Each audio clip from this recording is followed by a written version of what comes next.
The information provided on this podcast is for educational purposes only and isn't intended as medical advice. Always consult with your doctor before making any changes to your diet, exercise, or health regimen. Let's go to the show.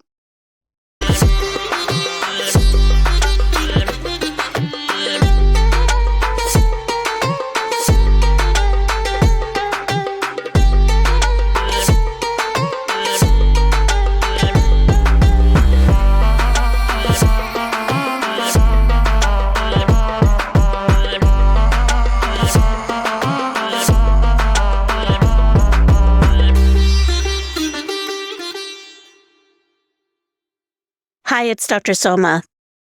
Welcome back to Soma Says. Today's podcast was very informative as well as fun. I'm with Erica Wiederlight, known as Confidence Coach. She specializes in guiding individuals through dating, love, sexual empowerment, and self-journeys. Alongside her coaching, she is a renowned professional speaker and host of the highly acclaimed podcast, Welcome to the Wieder Life. Her expertise has made waves with appearances on over 100 podcasts and features at notable events like New York Fashion Week and the United Nations, as well as in publications including Epic Times, Galore, and Cosmo. Let's jump right in. Share your backstory with us, Erica. Yeah, it's so funny. I always say this anytime anyone asks. I'm like, I would have couldn't have made this up. I couldn't have made this up. I couldn't have dreamed this because for me, for so long, I was so far from this. I think that's how I got here. I was living a completely opposite life. I really hated my body. I was really uncomfortable with embodiment. I had a really interesting relationship to sexuality and food and all the things. Yeah. And so I think if you told me, you'd be like, Erica, I'd be like, what are you talking about? That's crazy. So honestly, how I got here it sounds so corny, but it's true. The universe, the guides, they put me here because I could have never fathomed this path. It's to me, I'm like, what? Like, how did we get here? And from what I read about you, you're an actor? I always laugh because for a long time, but I think it's interesting and worth saying, I always had a lot of shame about that. Oh my God, how am I going to be an actor and a coach into this? And it's funny, recently I had my PR agent and he pitched me for this like big article. And the woman was very offended because she was like, how is she also an actress? She can't be a great coach. I felt such shame. And then I was like, wait, like it took me a while to digest. And I was like, wait, this is exactly what I do with people. Right. Like I help them live their best lives. You know what I mean? And most of them like do have businesses. And then actually I do have clients that quite literally have the same path. Like they have a spiritual business and they're actors or whatever. They have their own path. Erica, this is exactly what you should be doing because it's all of you. I think when it comes to women, honestly, I really feel like we're just, and this doesn't apply to every single person, but most women are multifaceted and they can multitask like nobody's business. And it didn't surprise me at all. Yeah. So, well, when I read that, I was like, oh, that's really cool. Thank you. Yeah. In the last few years, like I said, with that story, especially recently, I reclaimed it. Yeah. Of like my relationship to it of, hey, I don't know if I want to do this all the time, but I do love being on set. I do love doing voiceovers. Do I want to do it every day? No. Like I thought I did as a kid, but I did a commercial a few months ago and 2 months ago and I was like, this is great. I feel fed. I'm good for a little bit. You know what I mean? So it's cool to have, I'm just an ADHD girly at heart and I like all the things. I like all the variety in my life. I knew this podcast was going to be one of the fun ones, honestly, just because our initial conversation, and I was listening to my other podcast, I'm like, I need to liven it up a little bit. I'm way too serious. Fair. In my world, right? Yeah, I'm an internist and I can be called a general practitioner, a GP or a PCP, primary care physician. What do you call yourself? That's such a great question because it changes by day. Okay. But often I call myself a confidence coach who specializes in sexual empowerment, love, dating. And for me, a big part of my work is being an embodiment specialist. For me, embodiment's a huge part of my practice. Okay. Tell me what that is so that people who are listening to the podcast understand. Yeah, for me, let's just make it so simple. It's the being in our body and feeling the sensation. So I do a lot of exercises, tools with my clients, visualizations, and I rarely, how do I say, drag them through the meditation, right? I'm not like, close your eyes, we're going to go here. Because sometimes it's, whoa, that's too much. Some folks can't even close their eyes. And so for me, before any exercise, I always say, talk to me about what sensations you're feeling. What sensations? And people sometimes glide over it. I don't know. I don't feel anything. That's okay. But I want folks to feel, ooh, I feel tension in my left shoulder. Okay. I feel that really know what's happening in our body. So the simple way, I think the word embodiment's being thrown out a lot these days, which is great, but also it can be disempowering because what is that? For me, it's as simple as being present in our body. And there's a lot of reasons why we escape that. So just normalizing this convo. So we were previously talking about transitioning or getting into this career. Tell me what inspired you to do this. Yeah. So I actually had one of those come to Jesus years, fall to your knees, sink or swim. I hate that feels so extreme, but you know what I'm saying. Type years. I had a year where I was going through a breakup. My mom was diagnosed with cancer and I had 3 friends pass away and I was dealing with an eating disorder. And it was like, what do I do here? What do I do? Help. And actually through my mom's cancer diagnosis, I became obsessed with holistic health and just health. And so I fell into, I've always been a practitioner of yoga. Actually, this is so random, but since I was 8 years old, I'd make my mom go to the organic stores and get me Rodney VCR tapes. And she's, come on. So that's always been part of my life. But through her cancer diagnosis, it re-sparked. So I started teaching meditation. And it's funny, I was like, I'm not going to teach this. This is just for my mom. And I was like, oh, this is interesting. I'll take this on too. So honestly, this work became as a devotion and a love for my mom. And then eventually a love and a devotion for myself. Okay. So you were talking about embodiment, right? Yeah. Tell me your typical patient. Who seeks you out and why? Oh, such a good question. Everyone asks this, and it's funny. You look at my clients, and everyone's all over the board. So I have different genders, age ranges, but it's funny because people walk in and you say, oh, they must be so different, but the core desire is the same. People that want to feel confident, people that want to enjoy pleasure, and that could be sexual, sensual pleasure, but that also could be like really enjoying their tea in the morning. And folks that want to slowly get back into their body, right? Maybe they experienced a trauma. I know for me, even this last year, I had a difficult year and it was hard for me to get back into my body. So giving folks that space to create safety to just get back into their body, know what they need, know their intuition. So I know that's an elusive answer, but it's folks that want to return home to themselves. Do you find that, let's say, women who have experienced a trauma that affects their sexuality, their sensual side, do you feel that they are too in their head and you have to teach them to identify themselves as a sexual creature again? Yeah, absolutely. And I think everyone's experience is different, but often. And that could be if you've experienced a trauma or just folks that have anxiety. I identify I have a lot of anxiety that I've had to work through and creating safety and feeling in our body. But yes, especially folks that have experienced a trauma, how can we get out of our head and create safety in our body? Often people that have experienced, as you know, a sexual trauma, they've been robbed of their freedom. They've been robbed of so it's creating that safety within themselves that it's okay to feel this. I'm allowed to feel this. So that's part of my work is rewiring and creating safety is a huge word in this conversation. And obviously keeping your patients safe in terms of privacy. Yes. Give me an example of a patient that you've seen where you were able to help them. Yeah, I love that. There's a lot. And I'm very, you know the deal. But I'm very grateful. I'm thinking of an amazing woman, like we said, we'll keep privacy, but that experienced a lot of sexual trauma and just trauma. And because of that, pleasure felt really scary. It felt really icky. She was raised in a religious household, which is all good, but she had to confront the religious aspect as well of, oh my God, ew, I feel gross. That I want pleasure. I don't deserve that. And I'm so grateful we got her to a place where she genuinely loves herself. She genuinely, before, and she openly would give me testimonials. She'd say, Erica, I was so depressed. I wouldn't even take showers. I didn't even care for myself. I wouldn't even brush my teeth, or no self-care felt available for me.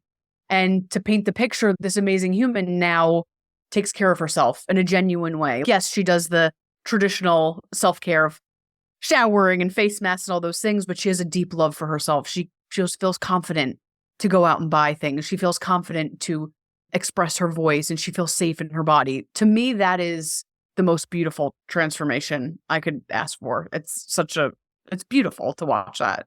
I understand that it's not going to be a cookie cutter approach to each and every patient, just like it isn't with medicine either.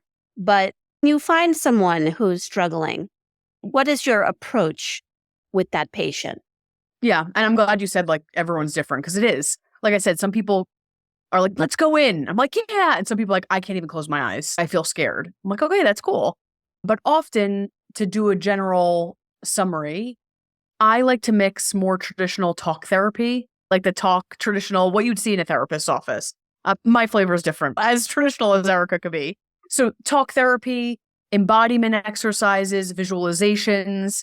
And again, like you said, you know the deal. You have to really feel into what people are needing. But for me, it's that mix of all of it. And I talk to my clients, like I actually talk to them before sessions too. And sometimes they're like, hey, Erica, I don't have capacity. I want to talk most of the session today.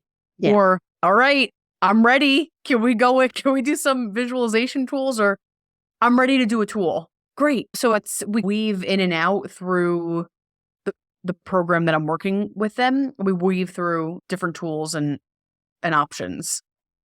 And do you work? So I'll give you an example. I have access to this online forum where I forget their name, but they have set up a whole bunch of different tools, video tools, essentially, for women who are interested to have a better sexual experience, either with themselves or with someone else. And a lot of that is self-stimulation and things like that, and different techniques. Do you help women in that aspect? I do. Yeah, if that's needed. Sometimes it's funny. It depends, right? Sometimes women come in through the door and they're like, that's what I need. And then we uncover something. We're like, whoa. And of course that gets covered, but usually there's other layers. So I do. That's not primarily what happens, because usually we go a different angle.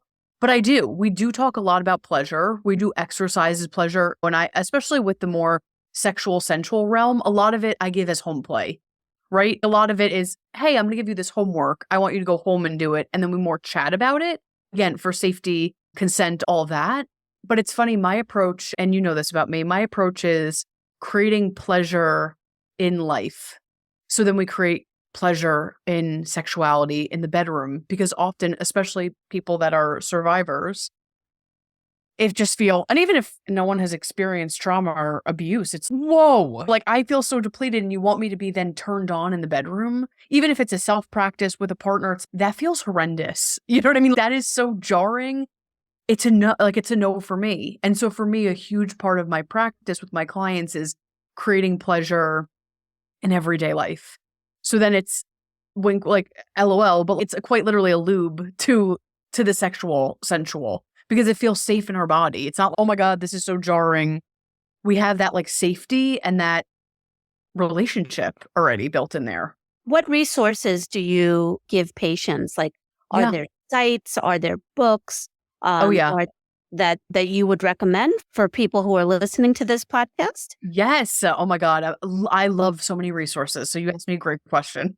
And two, if people, so I'm going off of my brain here, but if people have specific questions, or they're like, hey, Erica, I'm looking for this thing, or I struggle with this, they are free to send me a line, and I'm happy to be like, give you a whole list of resources. The first one that comes to mind, and it's so funny that I have to say this, but because this is the culture and this is why we have to all read this book. It's called Pussy. That's why I'm like, oh, I can't say this out loud. But I'm like, that's so funny. That's what the book is about. But it's called Pussy by Regina Thomashower. And it's really empowering. It talks about the shame. You could get it from the title. That I always start with. again, there's different angles. I also suggest that there's many podcasts. I also have a podcast as well, not to pitch myself, but I talk about different resources of this conversation. And I bring on different guests as well I've had some guests that are erotic blueprint teachers. That's the work of Jaya. And then I have other people that are in the S Factor world, and that's sensual embodiment. So it depends what the flavor is. The good news that I want to tell listeners is there's an abundance of resources.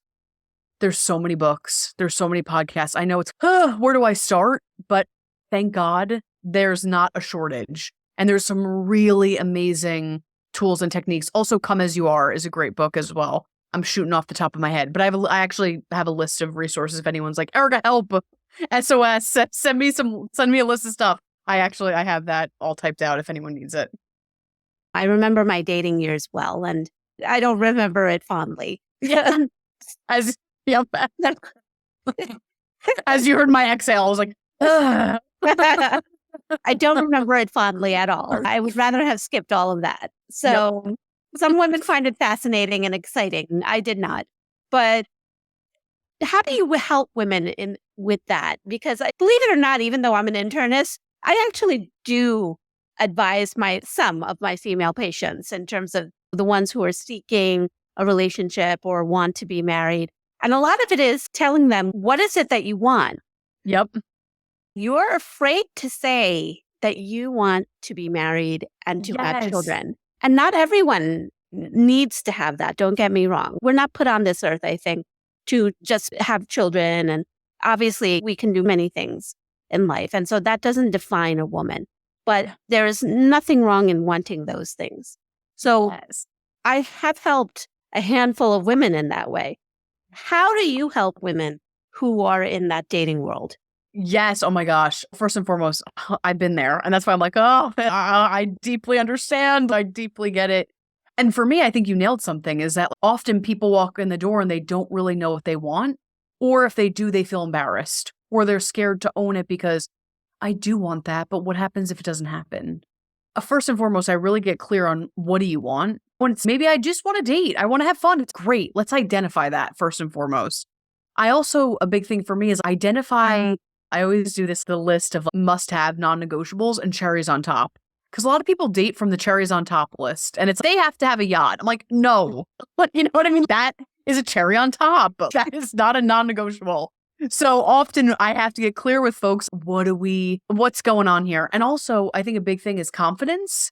Often I see people, I see some women, if they're attracted to men, a lot of times people hold stuff on men. Or vice versa. If I'm angry at women, I'm dating women, and I'm angry. It's great. Let's comb through that. Or I'm mad at men. It's great. It's hard to date men when we're mad. And that's not to say you have a whole pass and free, but I'm like, let's talk about that. Let's talk about past experiences so it makes a clearer path. So there's lots of different things that I do. Again, confidence is a big piece because it could be a rough path for folks. There's fear of rejection and abandonment, and how do we create safety? How do we make dating fun? So there's so many layers to this. I love working with people on dating. I think it's so fascinating because for me, I think it's like a spiritual experience because it could trigger so many I am so triggered. Like my abandonment wound came up, or I'm so triggered, my rejection, or, ooh, I did something a little weird. Like I ghosted them. That wasn't really in my highest integrity, or fill in the blank. Like I know when you're in it sometimes, this is so rude, but I love holding people through this because I think it could be such a healing and fascinating process. No, you're absolutely right. Even last night, I was examining, right? Like, oh yeah, I remember ghosting that person. And I was like, and then I've been ghosted myself. Totally. So I'm like, did I get ghosted because I've ghosted other people in the past? Right? Those are the things I don't miss about dating anymore. Yes. And also, like you said, making it fun, because for so many people, it could feel so heavy. Yeah. It could feel so heavy. Part of my work is like, how do we make this thing fun and enjoyable? Because it's who wants to do the thing, who wants to run towards the thing if it feels horrible. So for me, part of the work is deconditioning and making it like, this is something I actually want to do. Yes, I'm doing this to get a goal, I want to do this. This is something worthwhile my time and energy. Let's make this approachable and fun. I wish I had known you during my dating years. I would. I think you said you were in New Jersey at that time. Yes, right? yes. Okay. And listen, I had to coach myself through my dating years too. I'm like, come on, Erica, you know this. You're a love coach. I would have been at your door probably every day at that time. Getting a little more serious, how does one become a coach like yourself in this field? Yeah. What have you done to train and educate yourself? Yeah, so I am a Virgo. Because I'm a Virgo, I love to study, and I've had to be mindful of being the teacher versus being the student. But for me, I love to learn, and so I have taken class after class, certification after certification to be trained in this. And for me, so I went through traditional life coaching certifications. And then from there, I did different programs, different courses, different this and that. And then eventually I trained to be a sex, love, and relationship coach. And I went through that program. So that for me, and I'm always interested, what's the next? I always want to keep learning so I could hold people to the best of my ability. Even if it's not necessarily part of my practice, I just think for me, it's one of my values. As someone that holds people all day long, I want to make sure that I'm in the best integrity that I can try to be. Yeah. Yeah. And then you obviously have an outlet, right? Where you have your own podcast and talk about different things. Tell me what you like to talk about on your podcast. I will link everything at the end. Tell me what my listeners could get out of listening to your podcast. What is it called? And what sparks the interest in you starting this podcast? Yeah, so the podcast is called Welcome to the Wieder Life, because my name's Erica Wiederlight, so it's Welcome to the Wieder Life. It's on all streaming podcast platforms. I know you're going to put it below or attached. But for me, it started as I was like, I'm going to do sex, love, and relationships. And because that's my work and confidence and self-love. And that is very heavily in there. And it's almost become like a diary of what I've seen. So my recent episode was on truth and like being in your truth, knowing your truth. So for me, it's very coded with pleasure and sex, but you can find anything you're looking for. You know what I mean? Like there's lots of different like spiritual lessons that I've been through. Like I said, I bring on guests that I'm like, oh, I'm so interested in this. Like I want the listeners to come. So it's a little bit of like my journal, my diary mixed with tools. I always want people to walk away feeling inspired, but they also have tools and technology to go and integrate. But it's also, in the beginning, I started it almost like a school, if you will. I wanted people to come and get a free education if that's what they desired. So if they're like we talked about before, right? Resources. If they're like, I really desire resources on embodiment, I can go and get that from Erica. Or I desire this and that, I can go get that from Erica. So it's library meets school, meets my diary, meets like all the things. I usually story tell, but then I link that to, hey, here's a tool. Hey, here's a tool. How can we integrate that? So it's not just I'm listening about this girl's life. It's also how can we go out in life and integrate these things. And as we were talking, you are an actor. That was is still your profession. How did those two things come together? Yes. Oh my God. That's such a good question. Honestly, podcasting is one of them. And doing things like this I would always laugh because people were like, what's your dream? Especially once I start to have both of these things alive. And I'm like, I want to be a spiritual personality. And it's true. Like that, I think that still is, things have changed, but I think that kind of still is the dream. And that's where I shine the most is mixing both. I love working one-to-one. But there is something so special like doing an event with people in the room. And it's like a play. You know what I mean? I get to have my props and I get to have music. And even if it's virtual, there's nothing like it. I'm having these conversations. Like it's the real merge of both. What's interesting too, I for a while with acting I think I was putting on a mask.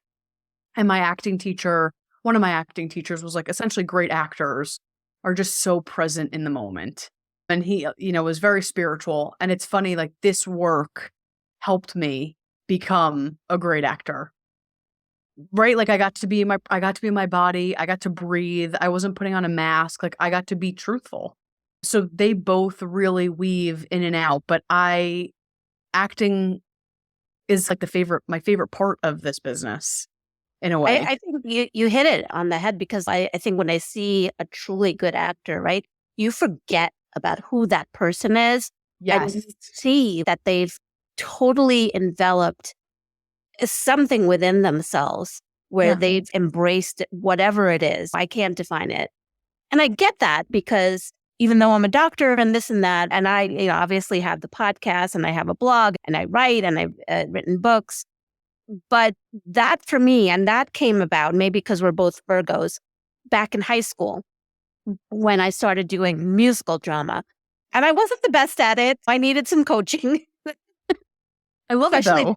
Especially dance coaching. Vocals, I was fine, but I needed the dance coaching. And I was just like, yeah, I'm an introvert, but I was like, what is this? I love it, Yes. And this other side of me came out. And I realized later on, many years after, well after med school, well after residency, well after training, well after working for a while, I was like, you can reach more people that way, right? Yeah. You have a voice and you can broadcast it and you can write and people can log on and listen to your podcast and help themselves and learn more about you.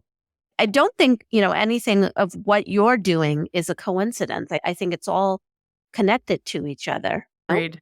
So Agreed. The question becomes, the first question we mostly get asked as a medical student is, why did you want to be a doctor? Yeah. And the PC answer is, oh, I love helping people and I'm a people person and blah, blah, blah. The real answer is, I'm here to help myself. I chose this profession. You don't realize it because you're so young back at that time. Yeah. And I'm here to heal myself, right? It took me a long time to understand that. Yeah, that makes me want to cry. Does that apply to you? It so applies. I'm like, yeah. And I'm laughing because I think part of it, like part of my why is to help people. Absolutely. Like yours, of course. Like, absolutely, we're here to help people. And also, I was saying this to a client the other day, and she's going into a similar realm that I'm in. I'm like, this has been the most healing journey for myself. Doing this work. And also, for me, doing this work, I have to get up every day and walk the walk and talk the talk. I don't have to. And that's not to be from a place of performative but ideally, I'd like to walk the walk and talk the talk. Because like good acting or like bad acting, you can feel when someone's pouring their heart to you, when someone's like not there. You know what I mean? People can feel it.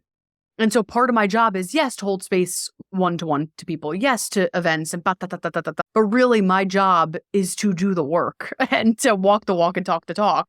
And for me, when I don't want to and I have to, nothing is more healing. So like when you said that, I'm like, yeah, this has been very much so about helping others, but wow, has this changed my life? And that's why when I went in through the should I do acting? Should I do this? I always was like, I have to do this in some capacity because this keeps me tethered, if you will, to like my highest self. So even if it's right, I have to stay, and I have no interest of letting it go currently, but I was like, no matter what happens, I have to stay with it a little bit because this is connected to like my best self. I got to stay with this. This was so fun talking to you. I want to know, what great and exciting things do we have to look forward to from you? Where can we find you? Where is your practice? Yes. I want to know it all. Oh my God, you're the best. So many exciting things. Recently, I have some in-person events, but honestly, most of my work is virtual, which is so exciting. So I love that I can have people from all over the world. So that's where you can find me, which is great. I currently have some events going on in South Florida, but people want to check that out. But really, I'm mostly virtual, which is great. My whole practice is online. And that's some events, but really all of my one-to-ones are online, which is awesome. And you can get that information. I'm on Instagram at @WeTheLight_LLC. And then like we talked about earlier, I'm obsessed with giving free stuff away, genuinely, because I'm like, there's so many resources. Everyone should have access to this work. It's a non-negotiable. Everyone should have access to this. So for me, similar to you, blogs, podcasts, I have a free discovery call for people. If they're like, hey, help, SOS, I'm waving the flag. I'm like, I got you. And you could get all those resources at my website, which is www.wethelight.org. I always say to people, get the free stuff. You know what I mean? If it resonates with you, go get it. I have a book, a free ebook as well. So if anything in this convo resonated, I'm happy to be here for folks and to be a resource. That's wonderful. Thank you. Thank you so much for taking the time to talk to me. And this was so useful. And I do hope that people who listen to this podcast go to your site and read all, because I was there last night and I was like, oh my God, I could be here forever. Thank you. Yeah. Thank yeah. you. So it's a great website and you do great work. So it was a great connecting with you. Thank you. I appreciate you. Erica, in the last minute of this podcast, can you give us a takeaway tool? Here's my little takeaway tool is for anyone interested that wants to start to integrate their pleasure more. I check in with myself throughout the day. So I actually, before this call, I set 5 alarms today and I just would check in. And what I do is I check in with myself. And sometimes if we're at work, we can't do that. But I want us to regularly check in with ourselves and ask, okay, where am I right now? Am I totally in my head? Am I totally crunchy? Or am I feeling like pretty good? Like I'm pretty in the moment. If we're crunchy, that's okay. But like a dial, I want us to dial it up like 1 or 2 notches. And maybe for me, if I'm over my, desk working and I'm hunched over, it's okay, hold on. I'm going to take a deep breath. Maybe I listen to jazz music. Maybe I go get a cup of tea. But my invitation is that I want you to ask yourself over and over is how can I make this moment more pleasurable? How can I make this moment more pleasurable? And it's not a way to avoid or to escape. This is for us to become the author of our own life. Like, how can we add a little bit more joy? How can we infuse a little bit more goodness in our life? Because Lord knows we all need it. So that's a little takeaway tool for us today. Don't forget to like, review, and share my podcast on social media. And remember, knowledge is power, and it's always ladies first on Soma Says.